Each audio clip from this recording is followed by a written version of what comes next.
Hey there folks, and welcome to this video.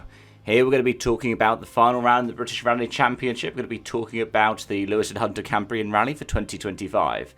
And I'm going to be doing this in my one-take style because I have a few different ideas that have come up. I've just finished watching the ITV broadcast. I did know the result at the time, obviously, because I followed Dirtfish. They were reporting that one of their drivers, Max McRae, becomes the, fourth member of the McRae family to win as a driver in a British Rally Championship event. The most recent one beforehand was in 1998. That was Max's father, Alistair. For a sense of scale, it was 6 years before Max McRae was actually born.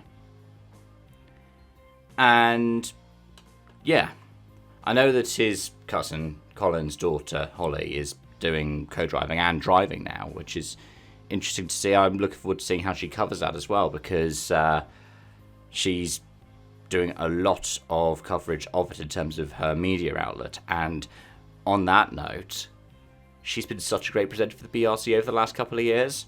And I know she's done a couple of ERC events as well. It's brilliant to see somebody who's got that kind of passion for the sport because, I mean, years ago, I think she was training and then was a primary school teacher. And then she did something for... Was it the 20th anniversary? No, it wouldn't have been the 20th anniversary of Colin's title. I think it was the 25th. I think it was around 2020. She did some coverage for Dirtfish at the time. And from there, started off doing her own media empire. Her mum, Alison, is involved in it as well. It's wonderful to see all of that coming together. It's just so nice to see something like that in terms of the world of motorsport. You see somebody who is, in the case of these two McRaes, third generation rallying royalty, who are there because they love it. They're not there because they feel they have to be there. They're not there because of any kind of pressure from the family. They're there because that's what they want to do, and they're good at it. So I look forward to seeing where her career goes in terms of journalism and even for the competition elements of it, and the same for Max McRae. The ERC results haven't really shown his true potential this season, at least not always. And the BRC has shown some potential for him as well. He got, 3 podiums of the year, a third when it came to the Grand Prix. No, I think he would have classed as third on the Jim Clark, and then second on the Grand Prix, and then a win for the Cambrian.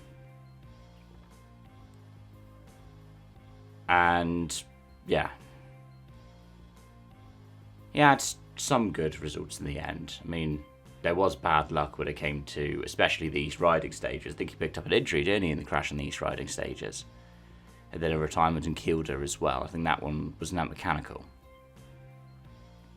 But 5th in the standings, a good innings, a good show, and from his 3 different point scores, 3 podiums.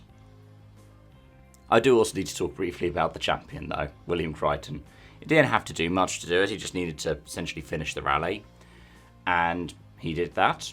He got 4th. He was on the podium. His teammate Myron Evans ended up beating him to 3rd in the rally by 1.2 seconds. And, yeah, that's good for Evans, you know, getting stage wins and podiums on gravel as well. Romer Jurgensen was second, 5.6 off of McRae. Romer Jurgensen has got so much potential. And especially when it looks like Oid Tanak is, he's stepping away for next year for the WRC. We don't know when he'll be back. We don't know if he'll be back full time or if he'll do an Ogier kind of style solution. But Jurgensen is the next generation of Estonian talent, much like how we see Oid Tanak as the successor to Marco Martin. At the same time, there were other people who were competitive as Estonian rallying talents between Martin and Tanak. Perhaps the most standout one would be somebody like Urmo Aava, who ended up going on to be the rally organiser for Rally Estonia. And the question is, you've got lots of different Estonian talents on the scene at the moment, haven't you? You've got Vivej, you've got Jasper Var, who's just the 18-year-old, has just been signed as the first non-Japanese driver into the Toyota Rally Academy. And then you got Romer Jurgensen, who comes from, he did do some local and national level rallying in Estonia, but he comes from a video game background. He picked up the FIA Rally Star scholarship and then won the JWRC on the first attempt. And I think he's got great potential for the future, a bit like with William Crichton, who's a junior World Rally champion himself. I look forward to seeing what they do. I reckon that they both have great potential, and I hope to see them doing the ERC next season. Because an ERC bid next season for both of them opens them up to potentially part-time or full-time factory ride in WRC 27 regs. I think that's got to be the goal. There are a lot of drivers who have that goal at the moment. Some of them are jumping into Rally 1 next year like Oliver Solberg. Some of them already have plenty of Rally 1 experience like Martin Sesks. But I'll be interested to see what happens for the likes of Crichton and Jurgensen. And I just want to wrap up by saying, as much as it's all amazing, the Cambrian and everything like that, the stages are brilliant. I've been out and seen them when they were the final edition of World Rally GB. I'm really enjoying the broadcast element of it. They don't put too much of an onus on the title battle, and they break it down into terms that are good for the casual fan to understand. You know, this for the permutation. So what was it like?